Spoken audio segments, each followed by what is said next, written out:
जी अस्सलाम वालेकुम स्टूडेंट्स। मैं हूं सर जैन। आप देख रहे हैं जेड मैथ्स ट्रिक्स। आज हम नाइन्थ आर्ट्स का चैप्टर नंबर 2 एक्सरसाइज नंबर 2.1 का क्वेश्चन नंबर 5 करेंगे। बुक है जी, पेज नंबर है 38, क्वेश्चन नंबर है 5। कैलकुलेट उशर उशर मालूम करें on a rice crop produced by natural resource amounting rupees 6 lakh. First of all student, मैं आपको प्रीवियस लेक्चर में बता चुका हूं उशर क्या होती है। बेटा मैं आपको वंस अगेन रिपीट कर रहा हूं, उशर दो तरह की होती है। एक होती है नेचुरल रिसोर्स, कुदरती ज़राए, जिसकी परसेंटेज होती है 10%। एक होती है आर्टिफिशियल रिसोर्स, जिसको हम कहते हैं उर्दू में मसनूई ज़राए, उसकी जो परसेंटेज होती है उशर की वो होती है 5%। हमारे पास क्वेश्चन नंबर 5 में अमाउंट गिवन है 6 लाख रुपया। हमने 6 लाख रुपए के ऊपर उशर मालूम करनी है। कौन सी? नेचुरल रिसोर्स यानी कुदरती ज़राए। तो चलते हैं अपने लेक्चर की तरफ। Question number 5 solution. हमारे पास जो क्वेश्चन नंबर 5 में टोटल अमाउंट दी हुई है, total amount which is equal to 6 lakh. अब मैंने इसके ऊपर उशर मालूम करनी है तो मैं लिखूंगा रेट ऑफ उशर विच इज इक्वल टू 10%। और अगर मैंने इसके ऊपर जुकात मालूम करनी है, यानी उशर किसको कहते हैं? उशर कहते हैं जो जमीन के ऊपर फलदार पौधे वो होते हैं, पौधे होते हैं या सब्जियां होती हैं, उनके ऊपर जो जुकात होती है उसको हम उशर कहते हैं। तो हमारे पास रेट ऑफ उशर जो है वो 10% है। ठीक है, अब हम कहते हैं उशर which is equal 10% multiply by 6 lakh. अब आपको पता है स्टूडेंट, जब भी हम परसेंटेज के साइन को खत्म करते हैं तो नीचे क्या आ जाता है? 100 आ जाता है, मल्टीप्लाई बाय 6 लाख। बेटा ये दो जीरो इन दो जीरो से कट आउट हो गए, रिमेनिंग मेरे पास आ गया 10 मल्टीप्लाई 6000। अगर हम बच्चे 6000 को 10 से मल्टीप्लाई करेंगे, हमारे पास जो आंसर आ जाएगा वो आ जाएगा 60,000। इट्स मीन दैट मेरे पास 6 लाख रुपए के ऊपर जो उशर की जुकात निकलती है वो कितनी निकलती है? 60,000। तो ये मेरे पास आंसर आ गया क्वेश्चन नंबर 5 का।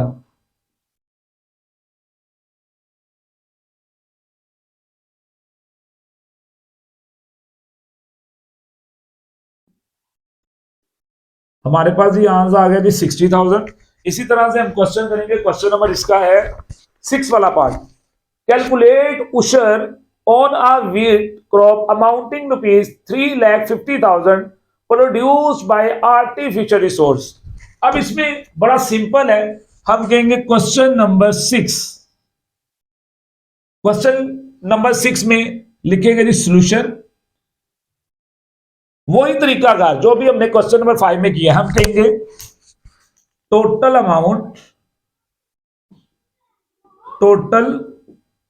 Amount which is equal 3,50,000। हमारे पास टोटल अमाउंट है जी 3,50,000 रुपए। अब हमने उशर निकालनी है, रेट ऑफ उशर। हमने उशर मालूम करनी है, लेकिन कौन सी? आर्टिफिशियल रिसोर्स यानी मसनूई ज़राए। तो उसकी जो परसेंटेज होती है वो होती है 5%। सो उशर which is equal 5% multiply by 3,50,000। अब हम क्या करेंगे? आपको पता है स्टूडेंट, जब भी ये परसेंटेज खत्म होती है तो नीचे क्या आ जाता है? 100 आ जाता है, मल्टीप्लाई बाय 3,50,000। ये दो जीरो इन दो जीरो से कट आउट हो गए। तो बच्चे 5 को मल्टीप्लाई करेंगे हम 3,500 से। तो देखते हैं हमारे पास जब हमने मल्टीप्लाई किया 5 को 3,500 से, तो हमारे पास आंसर आ गया 17,500 रुपए। सो ये मेरे पास बच्चे आंसर आ गया क्वेश्चन नंबर 6 का। अब हम चलते हैं क्वेश्चन नंबर 7 पर। क्वेश्चन नंबर 7 क्या कहते हैं? क्वेश्चन नंबर 7 इंपॉर्टेंट है। Work out the share of each. Share मालूम करें if the inherited property amounting to ₹7,50,000। बच्चे हमने निकालना है, शेयर निकालना है 7,50,000 के ऊपर, लेकिन किसका? Left by a deceased who also left a window. हमने शेयर निकालना है एक विडो यानी बेवा का, 2 सन्स, 2 बेटे, एंड 1 डॉटर, एक बेटी का। तो फर्स्ट ऑफ ऑल अगर आप क्वेश्चंस को समझें, फर्स्ट ऑफ ऑल मेरे पास टोटल अमाउंट दी गई है 7,50,000। मैंने इसमें से एक बेवा, 2 बेटे और एक बेटी का हिस्सा निकालना है। ये क्वेश्चन बहुत इंपॉर्टेंट है। आपको ये क्वेश्चन आने का मतलब है आपको क्वेश्चन नंबर 7 से लेकर 12 तक एक जैसे क्वेश्चन है। तो क्वेश्चन नंबर 7 को गौर से समझिएगा। फर्स्ट ऑफ ऑल मैं कहूंगा क्वेश्चन नंबर 7 सॉल्यूशन। सबसे पहले वे स्टूडेंट हम क्या लिखेंगे? Total amount. हमारे पास है टोटल अमाउंट ऑफ प्रॉपर्टी। मेरे पास जो टोटल अमाउंट ऑफ प्रॉपर्टी है वो है 7,50,000 रुपए। मैंने इसके ऊपर निकालनी है जी, सबसे पहले शेयर निकालना है विडो यानी बेवा का। मैं लिखूंगा शेयर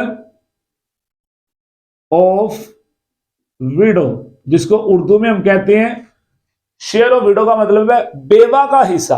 अब स्टूडेंट एक बात याद रखिएगा, बेवा के 2 तरह के हिस्से होते हैं। शरीयत में भी बेवा के 2 तरह के हिस्से होते हैं। मतलब एक बेवा वो होती है जिसके बच्चे होते हैं। जब कोई बेवा हो और उसके बच्चे हो तो बेटा उसका हिस्सा जो बनता है 1/8 होता है। लेकिन अगर एक बेवा है उसके बच्चे नहीं है तो उसका जो हिस्सा बनता है वो बनता है 1/4। तो याद रखिएगा। अब इसमें मेरे पास इसमें क्वेश्चन में मैंने बेवा का हिस्सा निकालना है, 2 बेटों का हिस्सा निकालना है, एक बेटी का हिस्सा निकालना है। इट्स मीन दैट इसके बच्चे हैं तो इसका जो हिस्सा आएगा वो 1/8 होगा। So share of widow which is equal to 1/8 multiply by 7,50,000। बच्चे मैं क्या करूंगा? मैं 7,50,000 को डिवाइड कर दूंगा 8 पर। मेरे पास आ गया शेयर ऑफ विडो। बच्चे क्या किया हमने? 7,50,000 को 8 पर डिवाइड किया, मेरे पास आंसर आ गया 93,750 रुपीज। ये उसकी बेवा का हिस्सा आ गया।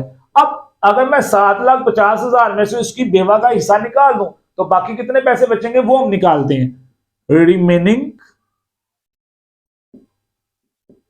Remaining amount which is equal 7,50,000 minus 93,750 rupees.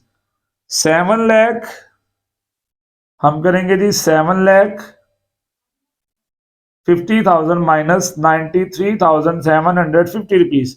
तो बच्चे जो मेरे पास रिमेनिंग अमाउंट आ रही है वो आ रही है 6,56,250 रुपए। ये मेरे पास रिमेनिंग अमाउंट आ गई। अगर मैंने अब इनके 2 बेटे और बेटी का हिस्सा निकालना है तो सबसे पहले मैं लिखूंगा ratio of 2 sons and 1 daughter which is equal। अगर इसके 2 बेटे हैं स्टूडेंट, अगर इस बेवा के 2 बेटे हैं तो एक बेटे के कितने हिस्से होते हैं इस्लाम में? 2। सिमिलर रेशियो दूसरे बेटे के कितने हिस्से होंगे? 2। अगर एक बेटी है तो बेटी के कितने हिस्से होते हैं इस्लाम में? 1। सो इट्स मीन दैट अगर उसके 2 बेटे हैं एक बेटी है तो एक बेटे के 2 हिस्से, दूसरे बेटे के 2 हिस्से और तीसरी बेटी का 1 हिस्सा। अब हम कहेंगे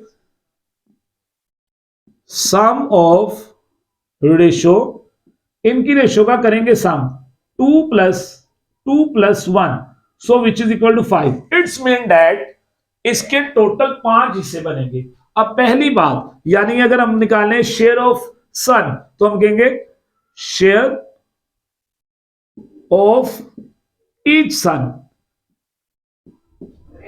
विच इज इक्वल। अगर मैंने बेटे का हिस्सा निकालना है सबसे पहले मैं क्या करूंगा? टोटल बेटे, एक बेटे के कितने हिस्से होते हैं? 2। 2 डिवाइडेड बाय टोटल कितने हिस्से हैं इसमें? 5। 2 को डिवाइड करेंगे 5 पर, मल्टीप्लाई रिमेनिंग अमाउंट 6,56,250 रुपीज। अब मैं क्या करूंगा, मैं 2 को इस वैल्यू से मल्टीप्लाई करूंगा। सो 2 मल्टीप्लाई 6,56,250 रुपीज। इसका जो आंसर आया बच्चे वो आया, 2 को इससे मल्टीप्लाई किया और 5 पर मैंने डिवाइड किया। सो मेरे पास जो आंसर आया वो आया जी 2,62,500 रुपए। ये एक बेटे का हिस्सा आया है, तो दूसरे बेटे का भी यही हिस्सा होगा। सिमिलर अगर मैंने बेटी का हिस्सा निकालना, मैं कहूंगा शेयर ऑफ डॉटर, बेटी का हिस्सा, विच इज इक्वल, बेटी के कितने हिस्से होते हैं? 1 डिवाइडेड बाय टोटल कितने हिस्से हैं? 5 मल्टीप्लाई रिमेनिंग अमाउंट 6,56,250 रुपए। मैं इस वैल्यू को 5 पर डिवाइड करूंगा, आ जाएगा 6,56,250 रुपीज डिवाइडेड बाय 5, तो मेरे पास आ गया 1,31,250 रुपए। एक बार मैं क्वेश्चन आपको दोबारा रिपीट कर देता हूं। फर्स्ट ऑफ ऑल अगर आप स्टूडेंट देखें, मेरे पास इस क्वेश्चन में टोटल जो अमाउंट थी 7,50,000 की थी। ठीक है, मैंने इसमें से सबसे पहले इसकी बेवा का हिस्सा निकाला। अगर बेवा के बच्चे होंगे तो इसका हिस्सा होगा 1/8। मैंने 7,50,000 को 8 पर डिवाइड किया, मेरे पास बेवा का हिस्सा आ गया ये मेरे पास बेवा का हिस्सा आ गया 93,750 रुपीज। अब अगर आप 7,50,000 में से उसकी बेवा का हिस्सा निकाल दें तो बाकी जो अमाउंट बची वो कितनी बची हमारे पास? वो बची 6,56,250 रुपए। अब मैंने इस अमाउंट को 2 बेटों में और 1 बेटी में तकसीम करना है। मैंने क्या किया, रेशियो ऑफ 2 सन्स, 2 बेटे एंड 1 डॉटर, और 1 बेटी की रेशियो निकाली। एक बेटे का शरीयत में एक बेटे के कितने हिस्से होते हैं? 2। सिमिलर दूसरे बेटे के 2, और एक बेटी का कितना हिस्सा होता है? 1। सो टोटल हिस्से हो गए मेरे पास 5। ठीक है, ये मेरे पास टोटल जो हिस्से आ गया वो है 5। अब अगर मैंने एक बेटे का हिस्सा निकालना है, सो मैंने कहा शेयर ऑफ ईच सन, एक बेटे का हिस्सा।